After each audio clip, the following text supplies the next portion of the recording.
A young girl named Rachel is in her dream, watching a couple from a circus fall from a height due to an accident. She wakes from this recurring nightmare depicting the deaths of that couple. Her mother, named Melissa, hears her screams and comes to comfort her. Crosses line the walls and door to her room, as Melissa locks Rachel in her room. She fears the evils of her darkness. Melissa is struggling to keep herself together in the face of Rachel's dark side manifesting. In the morning, Rachel questions what is inside of her.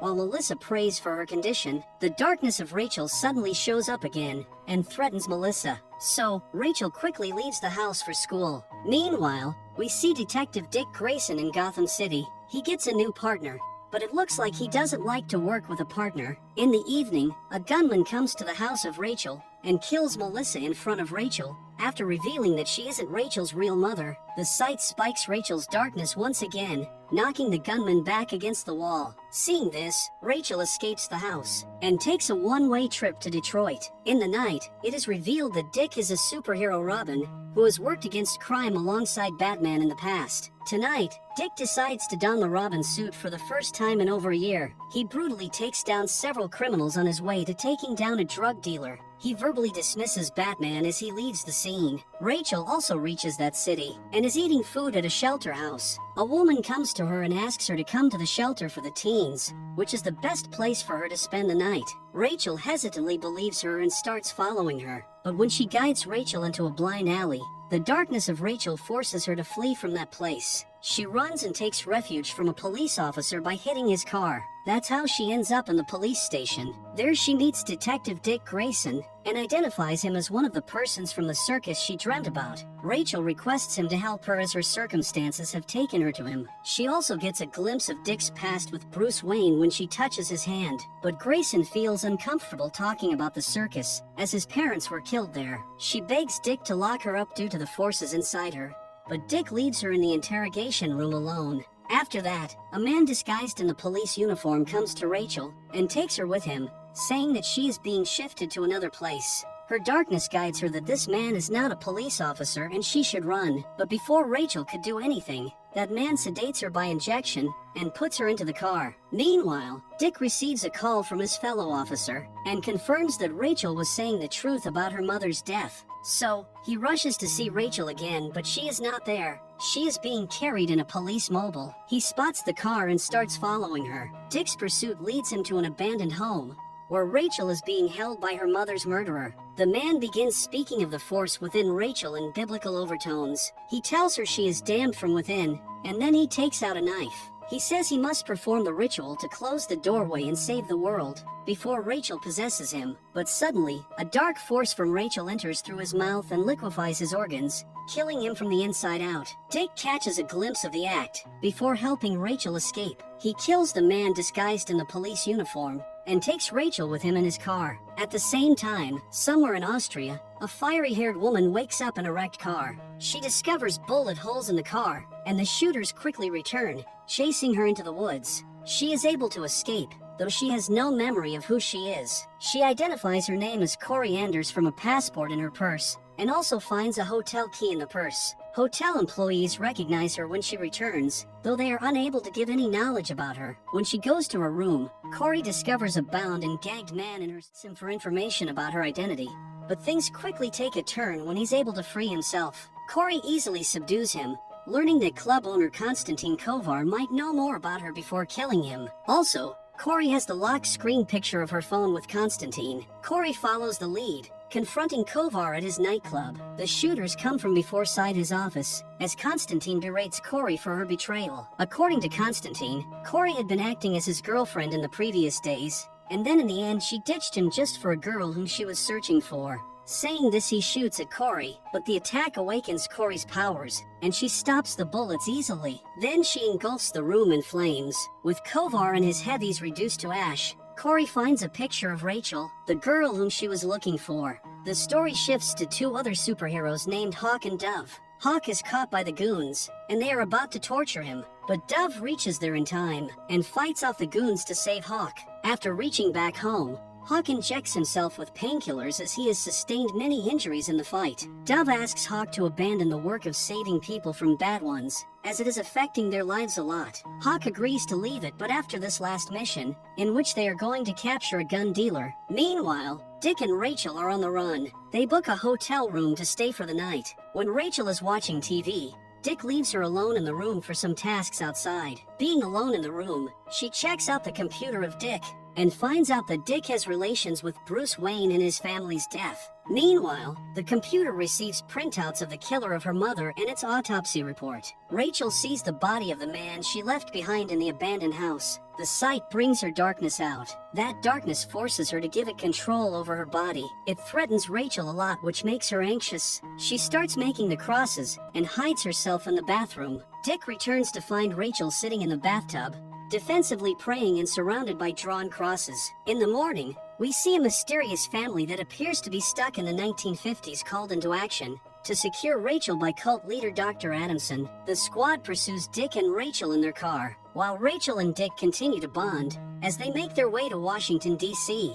Rachel asks Dick about being adopted by Bruce. Dick dodges the question, but Rachel's feelings of being left behind due to her losses speak to him more. While he says the pain doesn't fully go away, he reassures Rachel that he isn't going to leave her. The two arrive at Hawk and Dove's home to the surprise of Dove. The 4-year gap between their last meeting has seen many changes. Dick has grown much more violent, while Hawk and Dove's love for each other has bloomed. Rachel gets a vision of Dove and Dick's past love affair when she meets Dove, pointing to some unresolved emotions between the three. Dove takes them in temporarily. She brings Dick up to speak on Hawk's various injuries and their plan to leave the vigilante business after one last job. She believes Dick could help them, just like old times, but the arriving Hawk isn't keen on the idea. It looks like he doesn't want Dick around. Maybe he is cautious of the previous relationship of Dove and Dick. After that, we see Dick is leaving some money hidden in the house of Dove and Hawk. He intends to leave Rachel with them, and he wants to go away. Despite Hawk's wishes, Dove brings Dick up to speed on their final operation. The plan seems foolproof, and the conversation turns toward Dick's intentions with Rachel. Dick explains that he isn't good at staying close to others, and states his intention to not take in Rachel. When Dove and Dick are having a normal conversation about their lives, Hawk comes suddenly. He doubts that they are again patching up behind his back, so he gets angry and attacks Dick. But Rachel comes there and yells at them, exposing her darkness to them. They all get frightened at the sight. Meanwhile, the odd family reaches the house partner of Dick, asking about the whereabouts of Rachel and Dick. But when she doesn't reveal anything, they kill her. In the night, Rachel asks Dick why he hurt Dove in the past, but he dismisses it as being in the past, though Rachel knows otherwise. After that, Hawk and Dove head out on their mission, leaving Rachel and Dick behind. Rachel pushes Dick to help them due to his actions, and he believes that helping others only leads to more getting hurt. Rachel understands but relates how good it feels to let the darkness out sometimes. That sentiment is enough to convince Dick to show up and save an outnumbered and injured Hawk and Dove. Dick's violent nature surprises Dove, making her realize he has actually changed. He kills all the goons there and saves both of them. Back at home, Rachel finds the money and note that Dick has hidden for keeping Rachel with Dove and Hawk. She gets angry at this and goes to the rooftop. Meanwhile, the whole superhero team comes back, and they have a strong argument. Rachel confronts Dick about him leaving her behind, and shows the note to Hawk. Dick tells her otherwise, but one touch of his hand proves him to be a liar. Being left behind by Dick leaves Rachel an emotional wreck. The assassin family also appears on the roof as Rachel deals with Dick's truth. A fight breaks out, with the family gaining the upper hand easily. Dick is tossed over the edge of the building, as a restrained Hawk watches the father throw Dove through her birdhouse and off the roof to the ground below. The family takes Rachel with them, as Dick tries to help severely injured Dove. The image brings back Dick's memories of his parents' deaths. Corey has also reached there, and watched Rachel being abducted by the family. Corey has also gone to Rachel's house before for an investigation. She has taken a picture of Rachel from her home, indicating that she has some connection to a convent. Also, there, she killed the police officers who had come to check out the house. In the morning, she is tailing the family and Rachel from Hawk and Dove's apartment to a remote gas station. As Rachel tries to escape through a bathroom window, Corey comes outside the bathroom and blows a hole in the side of the building, frying the father of that family in the process. Corey takes Rachel with her in her car away from that gas station to save her from that family. Corey also informs Rachel of her history at St. Paul's Convent, showing her a picture of her mother and her as a baby with a collection of nuns. Corey asks Rachel if she knows anything about her identity, as she still doesn't know anything about herself. However, Rachel, of course, knows nothing of her and is also unable to see anything when touching her. The two talk about their respective internal darkness and light within as they make their way to the convent. On the other side, Dove is recovering in the hospital with Hawk by her side. Dick pays a visit to them. Dick has no answers to Hawk's questions about the family, but vows to find them and Rachel. Recent events force Dick to reflect on his childhood following his parents' deaths. When a young, fragile Dick was taken in by Bruce Wayne, but quickly rejected the luxury of Wayne Manor. So, he escaped through the window, but he was quickly recovered by social services. Rather than being punished, a social worker explained to him that Bruce knew what he was going through due to his own experience of loss in the past. Her explanation of Dick's running away as a means of grasping power where there wasn't any resonates with him. He returned to Wayne Manor but quickly stole a car, the same one he currently drives, and led the Gotham Police Department on a chase through the city streets. Dick returned to Wayne Manor after being scolded by his social worker. There, he found a letter from Bruce hinting at the beginning of his training as Robin. It also marked the beginning Dick's desire to find and kill his parents' murderer in earnest. In the present day, Dick learns of both Corey's break-in at Rachel's home and his partner's death at the hands of that family from a police officer, so he goes and finds the gas station where Corey saved Rachel earlier and steals security camera footage from the shop. The footage shows Corey leaving with Rachel and allows Dick to track them using their car's license plate and some cool Wayne Tech gadgets. Meanwhile, Corey and Rachel arrive at St. Paul's. Sister Catherine welcomes Rachel with open arms and recognizes Corey from a visit 1 year prior. Catherine tells Rachel of her previous time at the convent. She has spent her childhood there. Her mother brought her there to hide her from her father. Sister still wants to offer her protection for Rachel. Corey senses danger within the confines of the building, but shifts her focus once she learns that her oddly marked key opens a storage locker at a local roller rink. All paths lead to the local roller rink. She returns to Rachel as she prepares to hit the arcade. Corey asks her about her father, but Rachel has no knowledge of him. Rachel is enjoying herself at that place, playing games. She hits up the rink's pinball machine, drawing the attention of a guy named Gar. The two compliment one another on their hair colors in the usual stammering teenage meet-cute fashion. The fun is broken up when Dick and Rachel have an altercation outside the building. Dick informs them that the police are looking for them, but Rachel abruptly steers the conversation to Dick's intention to leave her behind at the house of Dove and Hawk. The heightened emotion releases her dark force again, blowing out multiple car windows and frightening everyone. The three rush back to the convent as the patrons of scooters, including Gar, file out. The green-haired lad Gar watches them leave from the rink stoop, curious about his new friend. After that, Dick lets Rachel in slightly as the trio returns to the convent. Rachel continues to point out her loneliness in Dick's misleading actions, which Dick agrees with. At the convent, Dick tells her that she is alone. She always will be because the loss she feels will always be there. He knows because he feels it too. He implores her to learn to channel and control that emotion if she ever wants to deal with it. Meanwhile,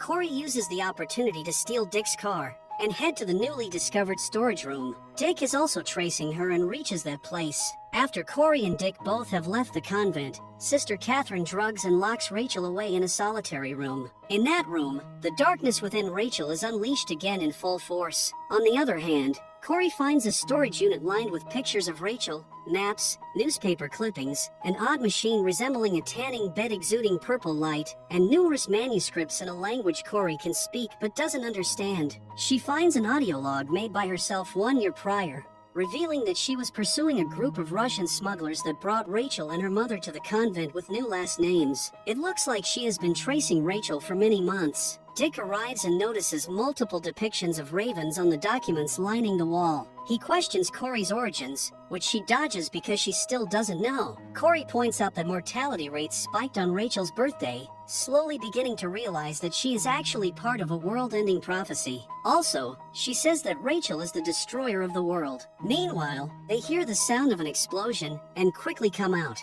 It is the darkness within Rachel that gets the better of her, causing an explosion at the convent. The blast allows Rachel to escape into the woods, as Corey and Dick see smoke rising in the distance. After that, we see the family report their failure to their employee named Dr. Adamson. The doctor threatens to kill them, stating that they were built better than this. The daughter in that family asks about Rachel's importance, prompting the doctor to reveal that Rachel's father is the bringer of doomsday. Rachel must be recovered, as only she can welcome him to their realm. The daughter expresses that she'd like to see a world stripped of its outward flesh, and Adamson decides to give them another chance by supplying them with a new father. Rachel is on the run through the snowy woods after destroying and escaping her convent prison. Unknown to her, Gar is on her trail in tiger form. His transformation into the human form attracts her attention, and he leads her away from her destruction. The two have a discussion about the nature of their powers. Gar believes himself and Rachel to be unique, though Rachel sees herself as a danger. Gar brings Rachel to his home,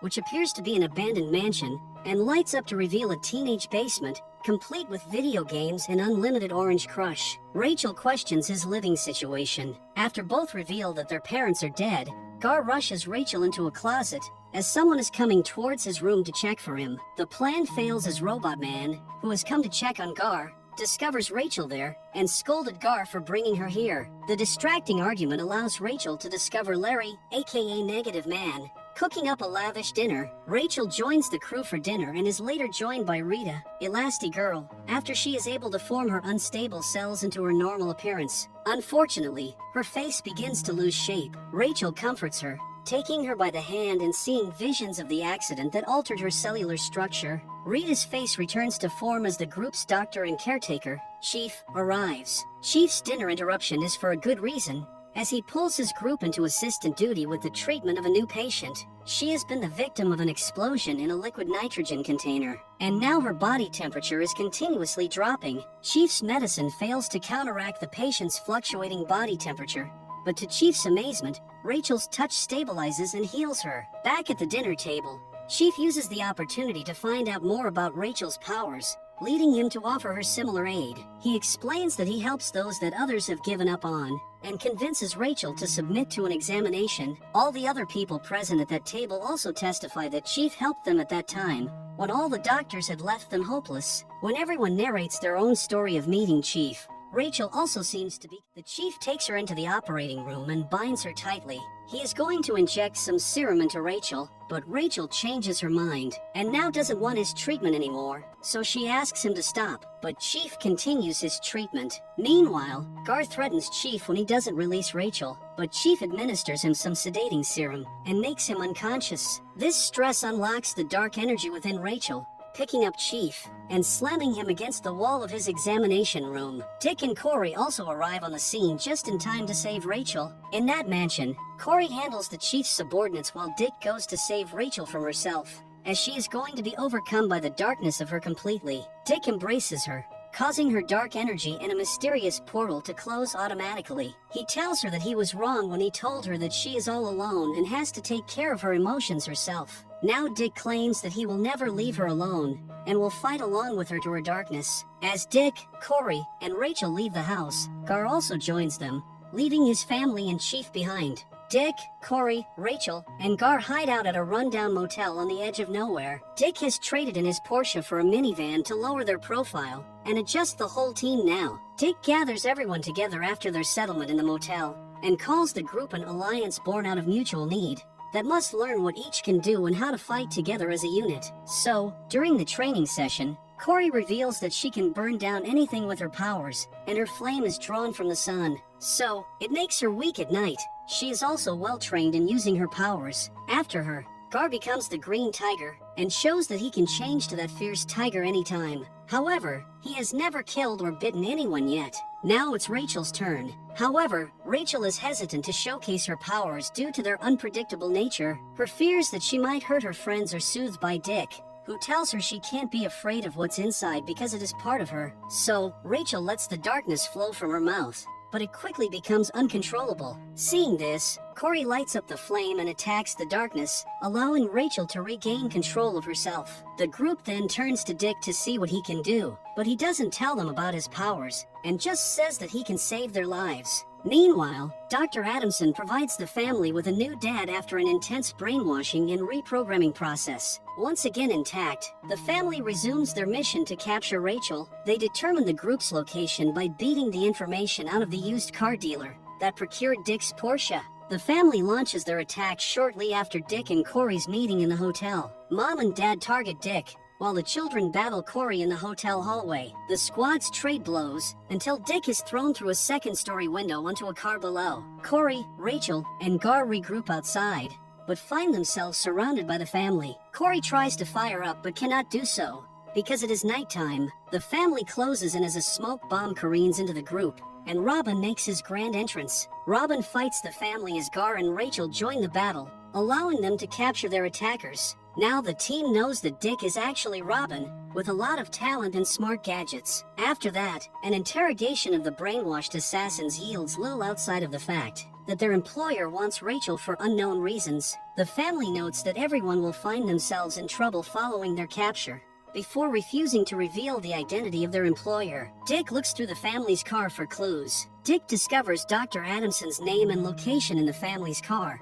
and leaves to confront him. Adamson self-destructs the family when he sees Dick in his penthouse's lobby. The heads of all the family members explode when Dr. Adamson presses a button standing in his penthouse. However, Dick enters Adamson's home and immediately pushes him for more information. He finds little luck though, as Adamson reveals that his organization is dispatching people to kill them both as they speak. He tells Dick that he himself is revealed to the enemies. That's why the organization is going to kill him. Also, the head of the organization is Rachel's father, but he is not present here in this world. They need Rachel to call him back into this world. During their conversation, the shooters arrive and subdue Dick after a fight. But another smoke bomb is released, announcing the entrance of another superhero. This new hero saves Dick, referring to him by name before introducing himself as the new Robin. Dick and the new Robin, named Jason Todd, now have plenty of time to get to know one another, as they transport an unconscious Adamson to a secure location. This meeting of the two Robins is embraced far more by Jason than Dick.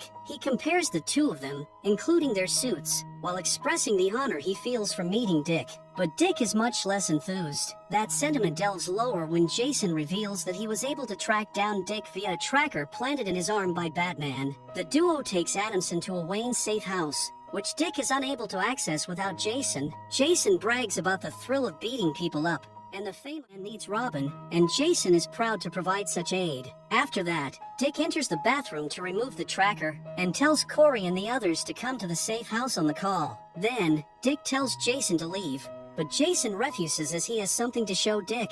That something is a series of photos of dead bodies from Dick's past. The victims are former members of the circus Dick performed with as a child. They're also all killed with acid, the calling card of the Maroney crime family, which was responsible for the deaths of his parents. The killer is clearly targeting figures from Dick's past, with his next victim being a strongman and Dick's former guardian, Clay. So, they spot Clay and try to call him. When he doesn't pick up the call, Dick decides to visit him to caution him about the danger. The rest of the Titans arrive, but Dick once again leaves them to protect Clay. Dick leaves Adamson unconscious under the supervision of Corey. Jason and Dick track Clay, who is now a bouncer at a nightclub. There, Dick reunites with Clay, who remarks how much better Dick turned out under Bruce's care than his own. Meanwhile, Jason picks a fight for the hell of it. Dick goes to him and breaks up the fight, as a car explodes outside of the club. Clay is separated from Dick in the panic, but Dick quickly receives a phone call from Clay. Unfortunately, it's not Clay on the line. The killer named Melting Man has taken Clay. He asks Dick to come for him and offers to meet him alone.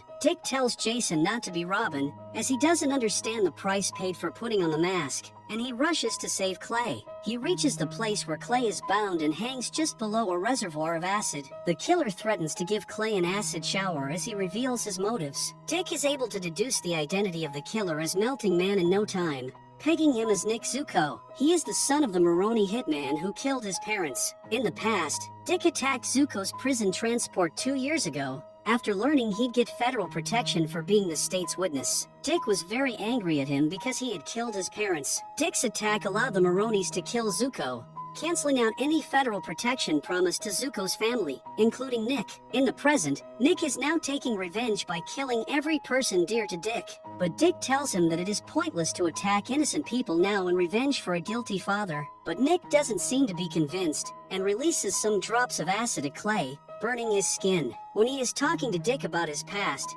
Jason shows up to take out Nick. Dick immediately saves Clay at the same time. Jason takes an acid round to the chest from Nick, but that new suit protects him. Dick comes there and knocks Clay out on the spot. Jason runs off to deal with the arriving police, as Dick takes care of Clay. Letting Jason take cop duty is rapidly shown to be a mistake, as he takes them out brutally, killing some of them. Dick runs in to stop his assault, but Jason doesn't understand why. The mask gives him the ability to do whatever he wants, to kill whoever he wants, and he loves it. Jason knows who he is, but he questions whether Dick truly knows who he is. How can he say he doesn't want to be Robin when he continues to don the suit Bruce gave to him? Actually, Dick doesn't want to be Robin just because he becomes more brutal while wearing that mask. The same is happening with Jason now, but he is not very cautious about it. The Robins go their separate ways. Dick bandages Clay and then calls Corey, letting her know that he's on his way back to the Chicago safe house. Meanwhile, Corey wakes Adamson and starts questioning him, but Adamson tells her she can do whatever she wants to him, but he will only speak to Rachel. The whole team discusses whether Rachel should be allowed to talk to Adamson or not. In the end, Dick gives Rachel 5 minutes of time, and she is allowed to speak to Dr. Adamson alone. A handcuffed Adamson offers Rachel reassurance, telling her she isn't a monster. His wish is the same as that of the organization, which is to reunite Rachel with her father so that she might save and heal the world. He supports his words by slicing his own throat with a broken thermometer so Rachel can heal him. Rachel becomes anxious at the sight of blood and runs to stop the flowing blood from his throat. She does so out of shock, but she sees that she can heal wounds, and the cutthroat starts to heal immediately. Dick and Corey get their chance to interrogate the doctor, getting him to reveal that Rachel's birth mother, Angela, is still alive. Her attempts to hide Rachel from her father landed her in the organization's secret asylum, held under their supervision. The news prompts Rachel to take action, immediately wanting to hit the asylum and find her mother, but Dick warns that it could be a trap, and both Gar and Corey agree that any assault on the facility should be postponed, and we should get more information first. This makes Rachel to the room and leaves the team. Gar follows her there. Rachel gets really mad and leaves quickly, but Gar goes after her. Even though she's with a group of strange people who are like her new family, Rachel still feels like she's all by herself. Angela means too much to her to delay any longer. Gar ultimately decides to go with her, leaving Corey and Dick behind, who are actually making a plan to infiltrate the heavily guarded facility. When they discover Rachel and Gar's absence in the building, they become concerned about them, so they immediately go to that asylum. There, the two are met in the asylum's tunnel system by a group of guards, organization doctors, and Gar held at gunpoint. Corey can't use her flames as they are surrounded by gas pipes, and also Dick can't use force as they have Gar at gunpoint. Dick and Corey have no choice but to surrender. It turns out that the asylum is also where Dr. Adamson brainwashed the nuclear family previously. Now, our team is being tortured and captured at separate places. Dick is bound to a chair, and is given the hallucinogenic treatment, forcing him to face his deepest, darkest fears. Those fears manifest as a battle between Robin and young Dick.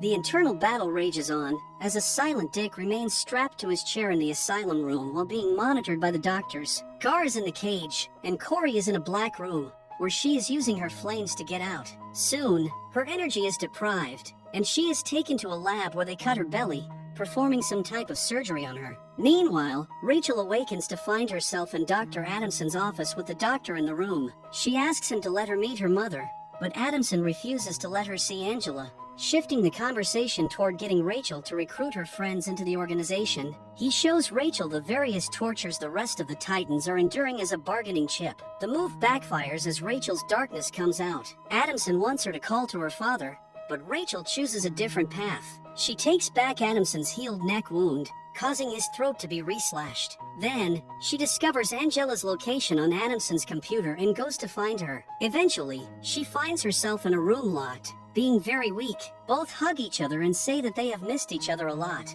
Then, they set out to rescue Rachel's friends. First is Gar. Rachel takes him out of the cage, but a doctor comes in and tries to subdue them. But released from his cage, Gar saves Rachel from the doctor by attacking him in his tiger form. Gar's first time biting someone leaves the doctor dead, and blood running down his chin. He recovers, and the trio goes to find others. In a room, they see Dick bound to the chair, and shake him out of his catatonic state. Then, they go out for Corey and save her from bodily experimentation. The Titans and Angela make their escape through the underground tunnel, but multiple guards block their exit. Dick takes them on, single-handedly clearing the path. The facility's head doctor, who oversaw Dick's torture, sees the massacre and runs in the opposite direction. Dick remembers the gas lines surrounding them and calls on Corey to provide the spark needed to bring the facility down. It all has to end. The rest of the Titans leave Corey to send the asylum up in flames. The next morning, back at the safe house, Rachel and Gar joke about Dick and Corey hooking up over breakfast. Before Rachel shares a calm moment with her mother,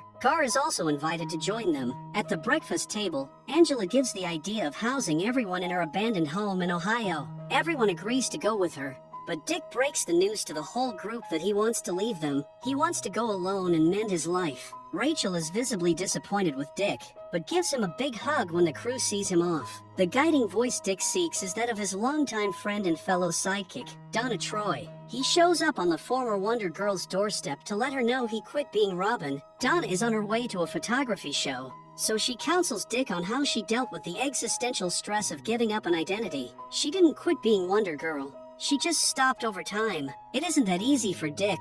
On the other hand, with Dick gone, the remaining teammates make their way to Ohio via train. Corey continues to be plagued by unexplained flashbacks in her mind, showing her that she is on edge due to either the alcohol or the asylum, and takes an interest in the train's bartender, who is continuously looking at her. She takes him aside and threatens him, but backs off when he crouches and pleads his innocence. Unfortunately, Jerry is more than he seems. He calls in law enforcement, informing them that Corey is on the train. Meanwhile, Corey teases Gar over his attraction to Rachel, while Rachel and Angela take time to reconnect during the long trip. Angela reveals that she knew Melissa and left Rachel in her care to protect her from her father. All she wanted was for Rachel to have a mom, which she can now provide due to their reunion. Then Rachel asks her mother about her powers. Angela points out that she gets them from her father, but there isn't anything to fear. Rachel's father can't hurt them anymore, as he is no longer in this world. The sentiment is comforting,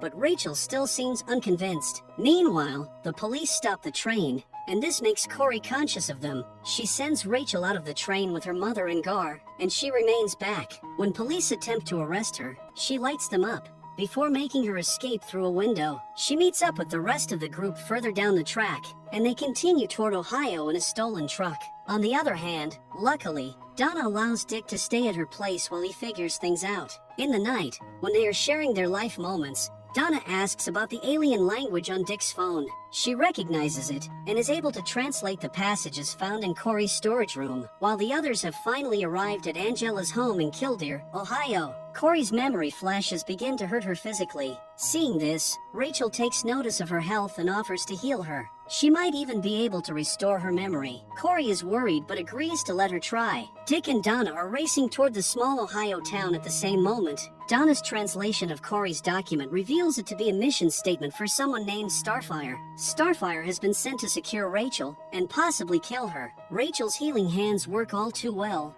restoring Corey's memories, including her mission, so suddenly, she takes Rachel by the waist as her eyes go green, preparing to attack her. After that, we see a drunk and pilled-up Hank remains awake, watching over Dawn's hospital bed. The scene shifts to his past when he was a star football player. His half-brother Donnie cheered him on, before the two have an unfortunate run-in with Hank's coach in the locker room. Hank's coach was a sexual predator, and tried to convince Donnie to join him in the weight room. Hank tried to prevent it, but offered to take Donnie's place when the coach threatened them with expulsion. So, it's clear where Hank's deep-seated anger issues come from. Fast forward to the brothers' college days. Hank was a star receiver cheered on once again by his star student brother, but the hits were catching up to Hank. He was diagnosed with post-concussion syndrome, but refused to stop playing. Donnie went above his head out of concern, telling the athletic director about Hank's diagnosis. The decision effectively benches Hank, which obviously doesn't sit well with him. An argument between the two devolved into a fistfight, where the brothers took down multiple men in the university library. Fed up with the university asking for more from Hank after taking away his health, Donnie demands that the dean kick them out of school. So, left with no way to vent his anger, Donnie proposed that they join forces to bring justice to registered sex offenders who have avoided punishment for their crimes. Hawk and Dove are born, with Donnie being the original Dove. After some days, the graceful Dawn showed up with her mother. Worlds collide at a newsstand when Dawn and her mother bump into Hank and Donnie. But at the same time, a truck crashes Donnie and Dawn's mother at the spot, and they can't make it out alive. In this way, the two met each other and grew closer over time, leading to Dawn finding the Hawk and Dove costumes. She also got to know about the coach of Hank who used to assault Hank. So, Dawn forces her way into the coach's home, pushing him to admit his actions with Hank. The coach pulls a gun on Dawn, leading to a fight between the two. The coach crawls to his weapon, but Hank's boot pins his hand to the ground. Dawn closes the front door as Hank prepares to enact revenge. After that, in the night, Dawn sees Rachel in a reflection on Hawk's helmet. Rachel's cries for help are finally heard, and Dawn wakes up in her hospital bed back in the present. She falls into Hank's arms and tells him that Rachel needs their help, and they need to find Jason Todd. Rachel's telepathic messages to Hank and Dawn are engulfed in flames, as she is drawn back to the reality that her friend, Corey, has her by the throat. Luckily, Dick and Donna return just in time for Rachel. Donna takes Corey with her whip and takes her down. Rachel blames herself, believing she messed up something within Corey during her attempt to heal her. Angela demands that Corey leave. Corey, unable to remember the attack, apologizes and leaves in her mind, and she wants to get control over them. Donna and Dick are following her in their car. Rachel defends Corey to her mom despite the attempt on her life. Angela doesn't buy it, but remains thankful that her daughter is now safe. Rachel, Gar, and Angela begin settling into a somewhat normal life. Rachel and Gar are having a tougher time adjusting. Gar does his best to keep Rachel from beating herself up over Corey's attack, but Rachel tells him to leave the house out of fear that she'll hurt him too. Angela stresses the need to hold onto loved ones to Rachel, leading her to make up with Gar. Unfortunately, Gar is dealing with his own demons after letting the beast within get the better of him in the asylum. Rachel's apology is met with Gar's observation that there is something wrong with the house. Dick and Donna follow Corey to an abandoned factory. The three enter together, revealing an empty, dim interior. A security system suddenly begins scanning them, recognizing Corey, and revealing her hidden spaceship only a few feet in front of them. The trio boards the ship, as more of Corey's memories come flooding back. She remembers her home planet, Tamarin, and recognizes an old book within the ship, identified as the Death of Worlds. Corey recalls why she must kill Rachel. Either Rachel dies, or all of Tamarin will burn, thanks to an interdimensional force that just so happens to be Rachel's father, Trigon. Rachel is the gateway through which he will return to destroy all worlds, and Angela is still in league with Trigon to bring about that destruction. Donna believes Rachel can defeat Trigon even if he returns, but Corey asserts that she can only do so by surviving a draining series of trials. The theory is nice, but the three need to get back to the home due to Angela's hidden motives. In Corey's book, Angela is seen with Rachel assisting her in calling back her father from the other dimension. So, the three rush towards home in their car. Back at home, we see Gar, bleeding from the mouth, passing out on the bathroom floor. Just as the old friend of Angela named Tommy arrives at their home, Rachel tries to heal him while Tommy calls for help. Unfortunately, none of the phones work, and Angela kills Tommy. Rachel is unable to heal Gar, but Angela knows who can. It's Rachel's father. Angela asks Rachel to call him there. Rachel doubts her mother at first, but ultimately gives in when she sees Gar's condition. She agrees to bring Trigon into their dimension. When she does this, and brings Trigon back into their world, he heals Gar at Rachel's request, and his daughter collapses into his embracing arms. Rachel comforts Gar, while Trigon and Angela reconnect. With Rachel's duty complete, Trigon and his lover may now begin their tour of destruction, but not before Rachel is truly broken. After that, we see Dick, Donna, and Corey return to find the house hidden in dark energy. Dick penetrates the shield somehow, but Donna and Corey aren't able to follow. Next scene opens into the future. Dick has set up shop in California alongside a pregnant Dawn and their son, Johnny. A lazy afternoon spent poolside is interrupted by a call from Rachel and Gar. The two are away at college together and are doing fantastic. The Titans have gone their separate ways, living conflict-free lives. That is until Jason Todd, who uses a wheelchair now, turns up on Dick's doorstep. Jason's trouble. Gotham devolves into chaos following Commissioner Gordon's murder, and Jason fears Bruce will kill the Joker in retaliation. He implores Dick, who is the real Robin, to return to Gotham, but Dick is reluctant. Dawn motivates Dick to think about Bruce after Jason's exit. She says that Dick is the only one that can save Bruce from himself. So, Dick decides he will go after their baby is born, but is influenced to leave immediately by a reality change. After reaching Gotham, Dick finds it in worse shape than initially thought. The streets are brimming with crime, Gotham PD is pushing back against vigilante justice, and the bat signal has been withdrawn. It isn't long before Dick pledges to return home, but another reality change leads him to a crime scene linked to Batman. Dick finds Joker's lifeless body, inferring to GPD that Batman is responsible. Meanwhile, Joker's hand moves, showing that he is still alive. Police rush the Joker to the hospital. After that, Dick breaks into Wayne Manor, opening a secret passage to the Batcave in the hope of talking Bruce down. The passage won't open, so Dick informs Bruce that Joker is still alive through a security camera. He tries to talk his mentor down, relating his relationship with Rachel to theirs. He reiterates that Bruce can't cross the line into murder before leaving. After that, Dick runs into Corey, who is now an FBI agent, at the hospital. She questions Dick's reasons for trying to save Bruce from himself. When another reality change cuts the building's power, the two rush to see Joker and find Batman standing over a dead Joker before escaping through the window. Batman has completed his work of killing the Joker anyhow. In the morning, Dick gets the news from Corey that Arkham Asylum has been attacked. Batman has lost his mind because he was in a rage,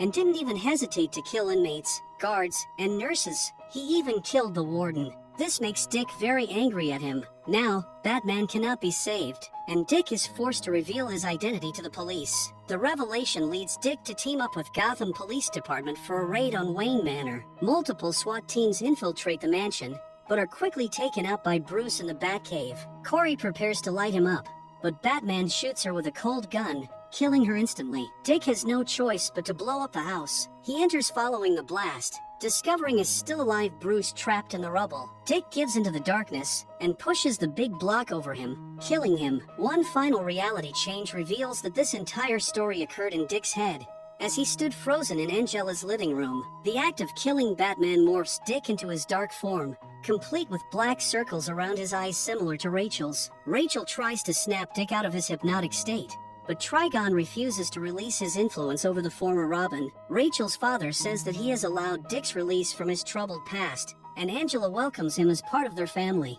A horrified Rachel looks on, as Dick exclaims how good it feels to be home.